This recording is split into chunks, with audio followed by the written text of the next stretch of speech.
Kuna watu wanasema eti mimi nafaa kuwa mchungaji.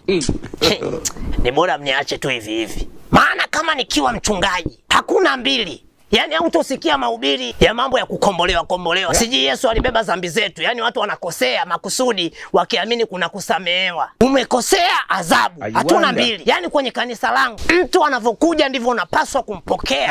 Amekuja kwa heri, mpokee kwa heri. Amekuja kwa shari, mfungulie nuclear atomic. Mungu mwenyewe alichoma Sodoma na Gomora. Alionyesha hasira yake. Wewe ni nani mtu anakukasirisha? Halafu unaambia tukipigwa la huko mgeuzie na la huko. Mbona wao hawakugeuzii?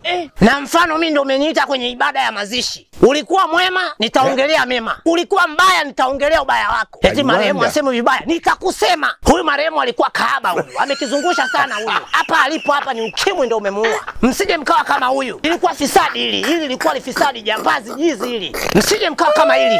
Maana kuna watu wanawatenda wenzao ubaya, wakitegemea maiti yao itapendwa. Wakifa atazungumziwa vizuri. Mimi kwenye kanisa langu hiyo sahau. Siji mambo ya mwanga wa milele umpe Bwana. Siji ulale mahali pema peponi. Peponi which? Ulale mahali pema motoni. Mwanga wa milele kuangazia. Moto wa milele ukuchome ukubanike. Ukufanye ndafu. Yani nitahakikisha kanisa langu lina watu wenye akili timamu na sio kondoo. Hayo ndo maono yangu kama nitakuwa mchungaji. Kwa kusema hayo, nimefunga kao.